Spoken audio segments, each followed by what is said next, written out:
Um, the situation in Yemen, I mean, I'm just joining today. I'm imagining myself in 2012 sitting down having a cup of tea in Sana'a with Ambassador Jerry and telling him, Ambassador Jerry, in 3 years, the Houthis are going to take over Sana'a. There's going to be brigades of Sudani forces in Hodeidah. Iran is going to be manufacturing or helping the Houthis manufacture drones and rockets in Yemen. They're going to be bombing Saudis almost daily. And guess what? Al-Qaeda is going to form a small caliphate in Mukalla. UAE is going to be sending French tanks. US is going to be supporting one way or another a Saudi coalition that's going to be trying to counter Saleh. Oh, the Houthis are going to kill Saleh. So the lesson that modern Yemeni history taught me is never say never in Yemen. Everything is possible. The Turks could get involved. The Iranians could get more involved, as we see today with the Iranian frigates getting closer to Suez on the Red Sea after it was attacked. And then Israel could get involved either with Saudi or UAE. Another country could get involved. And so I think Sudan, during the war over the past 5 years, Sudan had the biggest military footprint on the ground. At one point, there were talks that Senegal and I think Mauritania was going to send forces, but that did not really happen. So that's just the general view is we are witnessing a serious proxy conflict in Yemen. It's not new. The dichotomy is in 1962. You had Israel, Iran, and Saudi supporting the royal family. And then you had the Egyptians and the Soviet Arab bloc supporting the Republican faction. And that's been the case in the 80s. You had Gaddafi in Libya support one of the factions in the Central Region Wars. In 1994, we had Qatar support the North and Saleh government. And you had UAE support Aden and the Salim al-Bid government in Aden. And so I don't see this ending anytime soon. I see it's evolving and changing. Regarding the Turkish involvement in Yemen, I don't think the Turks are gonna be involved in Yemen like they are in Syria, like they are in Libya, like they are in northern Iraq. But but we do see that the Erdogan government did increase influence of the Turkish government in Yemen. They've built schools, they've built a monument, they've expanded their diplomatic footprint.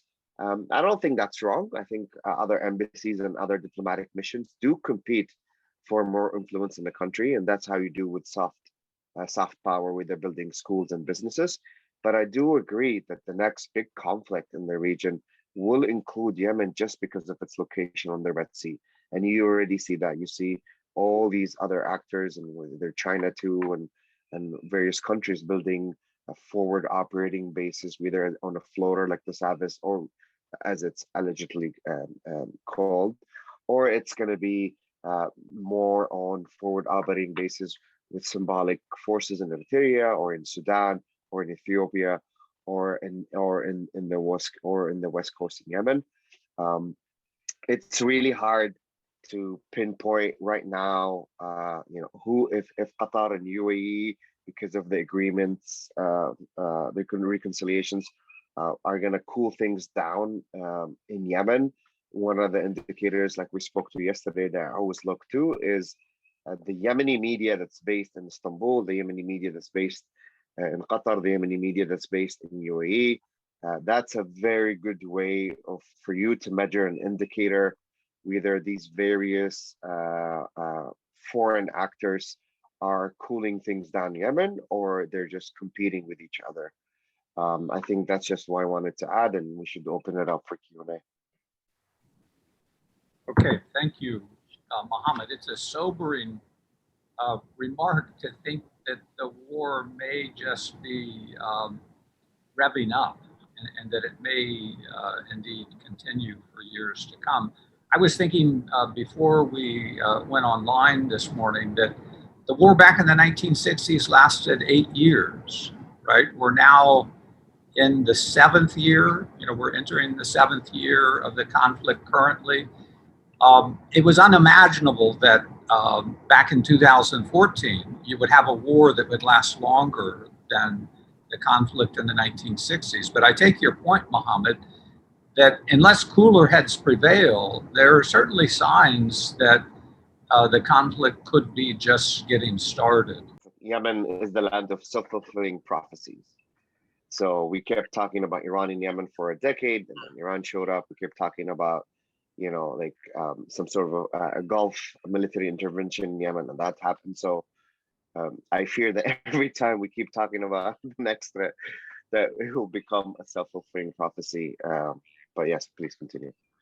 I would imagine that Alex Vatanka, you would like to discuss further this issue, the possibility of Turkey getting a role. I communicated this to you earlier, and actually, when I started a conversation with you early this year about participating in this meeting, you remember I was expressing optimism that there's a moment here if negotiators could bring parties to the dispute to the table, that you could get a settlement on the ground in Yemen. I'd like to know what you think about, since we don't have Muslim Tur here to speak about the Turkish issue. I'd like to hear what you have to say.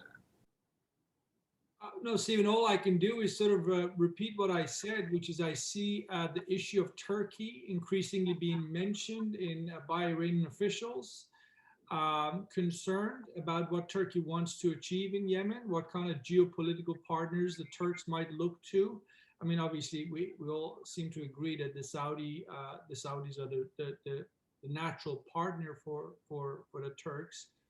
I mentioned that this could present itself as an opportunity for Iran to look for ways to use Emirati fears about what Turkey might do with the Muslim brothers in Yemen as as an opportunity to move closer to the UAE. I get the sense, just having come back from UAE, that UAE is looking for ways to work with Iran. Is this potentially one of those issues, Turkey in Yemen, and what the Turks might end up doing, and that brings a common ground for Iran and UAE? I have no idea, but it could be. I suspect the Iranian-Turkish, the way I would describe it is it's rivalry across the board. But there are exceptions. I see no evidence that Iran really has any interest in what Turkey is doing in Libya. But put Libya aside, in the Caucasus, in Syria, in Lebanon, in the Gulf, even Qatar, in Yemen, in Afghanistan, you see Iran and Turkey being rivals. And that rivalry is intensifying, partly because I guess the Turks are doing better than the Iranians had anticipated. And that was kind of really, that point was made to Iran clearly in the latter part of last year, September, October, over the Nagorno-Karabakh conflict, and how Turkey basically enabled for Azerbaijan to succeed militarily against Armenia. So I would say the competition between Iran and Turkey is nothing new. The history there, as we know, is long. I think it's intensifying. It's showing itself in new places. I would point to Yemen probably as one of the latest theaters where I see Iranian apprehension about what Turkey is looking to do. It could also be said about Afghanistan, particularly with the announcement US is pulling out of that country, and the Turks are pursuing a track where they're not necessarily including the Iranians, which is an interesting decision by Ankara's part. But that all said, history also teaches us that Iran and Turkey do not want to go on for a head-on confrontation. Both sides appreciate that, yes, there will be rivalry, but they'll rather manage it as opposed to let it get out of control. That's my reading. And I used to say it's because of the importance of trade between Turkey and Iran, and that was true for a long time. But when I look at trade figures today, Turkey is dropped on the list. So it's not just the factor of economics that is keeping Iran and Turkey from sort of taking the gloves off. It's a deeper sense that they can't afford it. They don't want to go here. Turkey and Iran both have plenty of rivals and enemies. They don't need to sort of expand on the list of the rivals, and they're going to have this rivalry. They've always had this kind of regional rivalry. It's going to show itself in new ways, new places, but it doesn't necessarily have to end up being something we see, for example, between Iran and Saudi Arabia, or Iran and obviously Israel. And I'll stop there, Stephen. Okay, it's an obvious point that Saudi Arabia is becoming increasingly vulnerable. And I take your point about Turkey being the logical ally to the Saudis, but I have to say even more than that, it's Egypt, right? What is the Egyptian role, the Egyptian concern in this? Obviously, Egypt has tremendous concerns about Red Sea security. And very early in the conflict, the Egyptian government let the coalition know it was willing to participate in naval operations. I remember Bruce Riedel said that the Saudis were expecting the Pakistanis to supply ground forces, and obviously Egypt as well. But the Egyptians made clear very early that they weren't wanting to get involved in the war in Yemen. Anyone else with a comment or question? Pakistan did not want to get involved in Yemen because the Pakistani military has a very sensitive dynamics between their Shia and Sunni soldiers, and so they didn't want to look like they're going to be involved in a conflict in Yemen, which is going to create more sectarian tensions within their own communities, especially within the armed forces. In Egypt, the Egyptian military command learned from the history, learned from all the mistakes. You had 70,000 Egyptian soldiers killed in action or wounded in Yemen, and the treasury loss for the Abdel Nasser government perhaps even contributed to his failures and other conflicts in the region. And so for them both was just a no-go to come to Yemen. Yeah, can I just add to that? I spent a lot of time in Egypt as a diplomat. The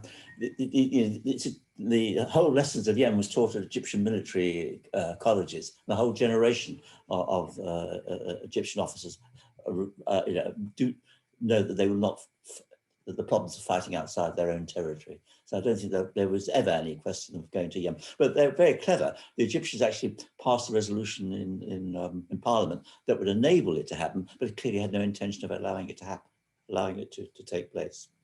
Can I ask one question? What is the evidence of Turkish involvement in Yemen? I mean, I've seen it in the media, but does it extend beyond that? Because I mean, Osman in her chapter really made the point that the approach to Yemen, at least, was really directed by their relationships with Saudi Arabia and the UAE, particularly Saudi Arabia. And I suppose if the Saudis asked them to help, they might go in, but I've not seen any evidence of this beyond this reporting in the media. I do see a question that Abdullah has posed through the chat. Abdullah, maybe you want me to ask this question. I'm not sure how to answer it, but he asked, what do people make of the recent visit of Abdel Fattah al-Burhan to Qatar?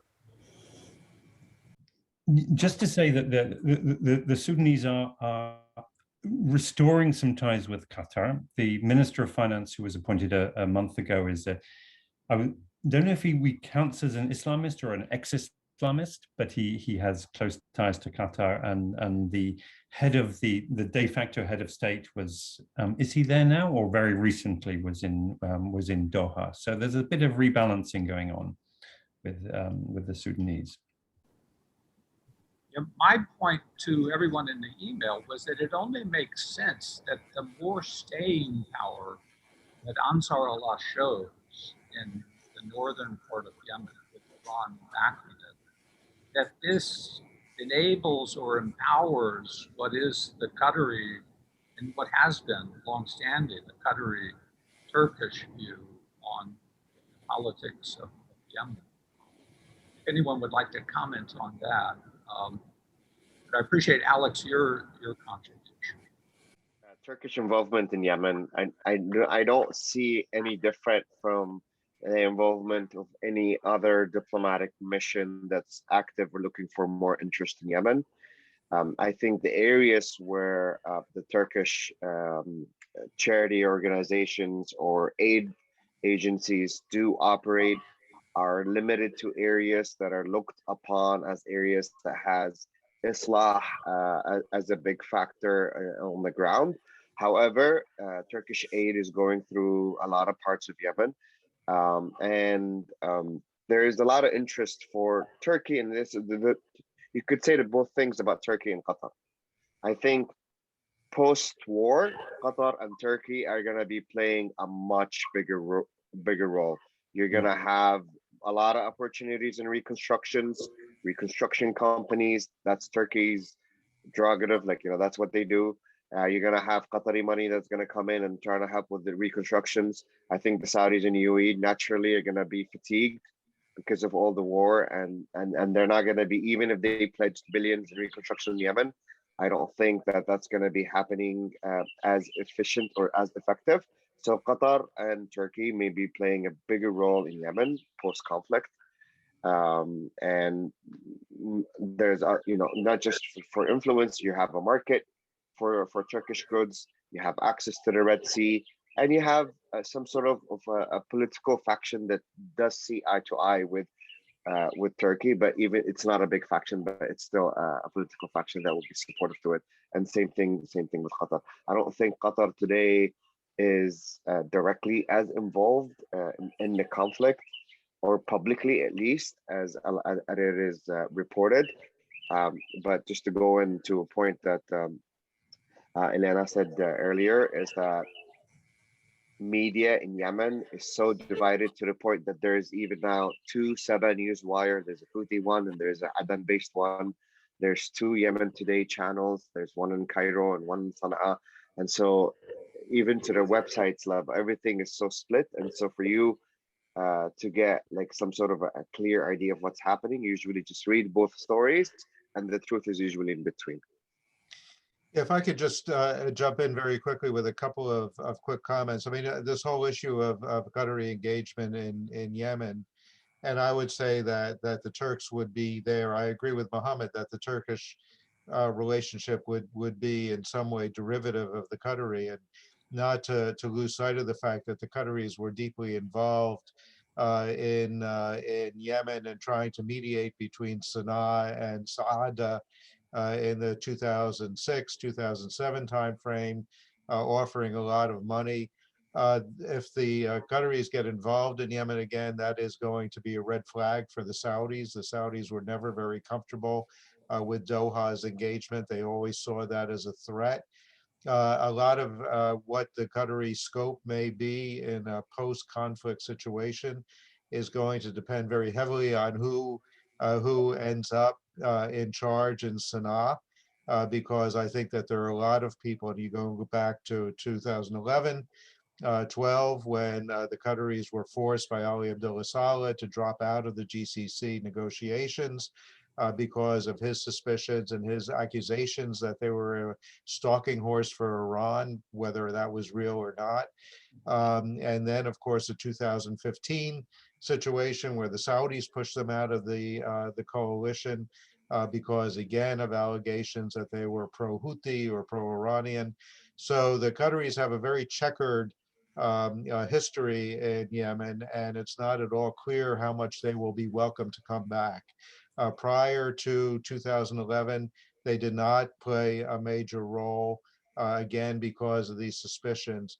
And the other country that we haven't really talked about, the other one that's going to have a big role to play is Kuwait. Kuwait is going to be significant in reconstruction in a post-conflict Yemen.